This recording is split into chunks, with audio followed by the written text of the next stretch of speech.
Welcome to chapters 84 to 89 in Turning Pro, a book club found on go.fsbb.io.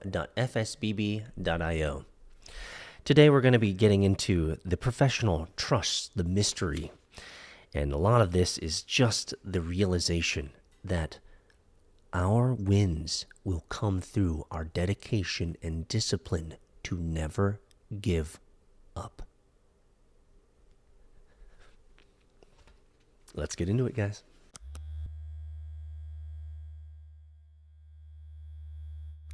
The professional trusts the mystery. Patricia Ryan Madsen taught improv at Stanford for years to standing room only classes. Her book, Improv Wisdom, is on my short list of indispensables. Patricia has an exercise that she calls What's in the Box? She asks her students to imagine a small white box. Imagine a lid on the box. Now lift the lid. What do you find inside? Sometimes students say a diamond, sometimes a frog, sometimes a pomegranate. The trick is there is always something inside the box.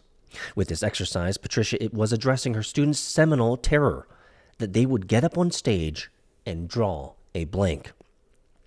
The professional trusts the mystery. He knows that the muse always delivers.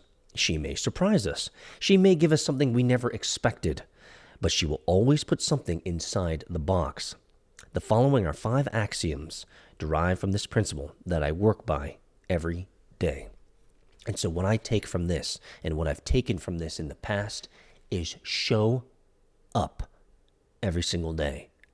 When you show up every single day, I tell you, sometimes the muse actually comes. Work over your head. Writers of fiction learn early that it is possible to write a character who is smarter than they are. How can that be? The answer lies in the mystery.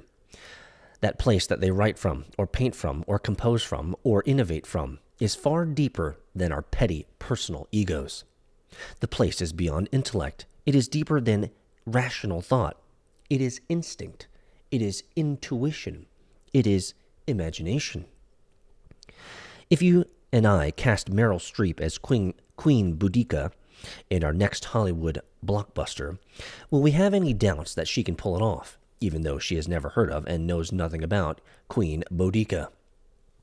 Miss Streep will go wherever it is that she goes, and she'll come back with Queen Boudica.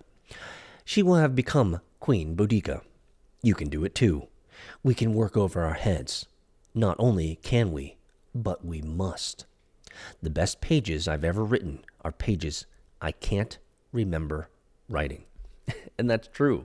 Some of my best experiences in life are the ones where I was ill-prepared. I might have been sick. It was the situation and the timing was improper or not perfect. And I crushed it. I got it done. And at the end of the day, it had massive benefit. Show up every day. Show up every day. You can work over your head. Write what you don't know. Years ago in New York, I had hit the wall as a failed novelist. My next day's to-do list had been reduced to 2 options: kill myself by hanging or kill myself by jumping off the roof. Instead, I decided to write a screenplay. The story I wrote was about prison. I have never been to prison. I didn't know the first thing about prison. But I was so desperate that I plunged in, slinging bullshit with both hands and not looking back. When I was done, I showed the script to a few writers I knew. More than one tugged me aside and asked in a whisper, "Steve, where did you do time?" Good things happen when we trust the mystery. There's always something inside the box, and we just need to keep showing up. Take what the defense gives you. Every book I write has at least one giant section that's as tough as a knot and in a plank of lumber. I can't crack it head on. Attacking from the flank doesn't work. The damn thing is just too stubborn. When you're up against that kind of resistance, there's no shame in taking what the defense will give you. In football terms, we shut that part of the playbook that contains the deep go routes and the 55-yard bombs.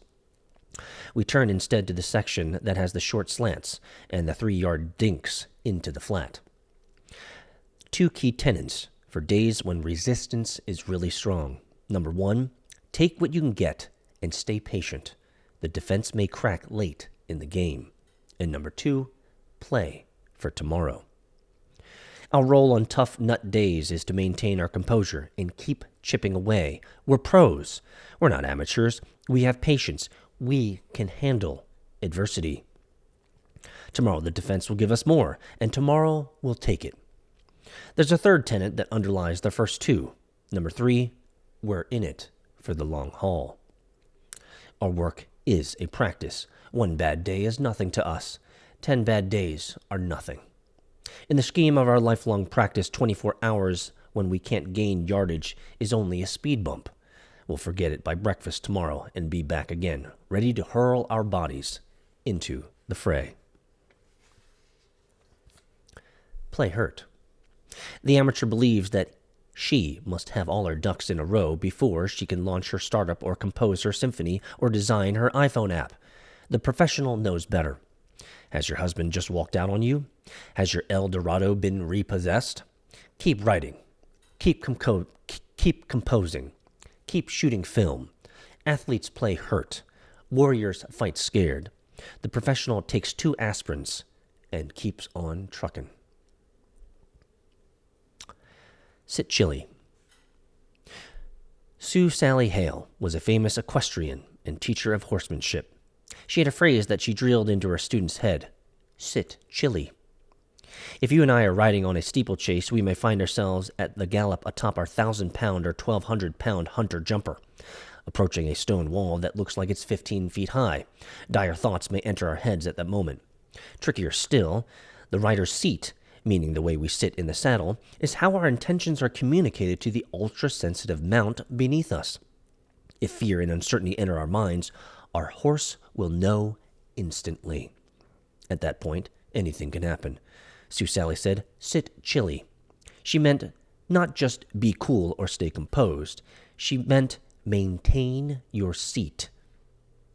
The professional knows that in the course of her pursuit, she will inevitably experience moments of terror, even panic. She knows that she can't choke the panic back or wish it away. It's there, and it's for real. The pro sits chilly. She focuses on the horse and the wall. She keeps her seat. And that, my friend, is the way to end out today's lessons, today's cohort. And at the end of the day, we must keep our seat. If we don't keep our seat, what was the point of doing all of this? We must trust the mystery. The fact that, hey, look, our intentions to sit down in this seat, to focus and get work done, to do that work, to write that book, to start that project, we must continue to trust the plan. Trust our daily discipline. Trust the muse will come when she wants. And trust that at the end of the day, our work effort, our discipline to this idea will save us.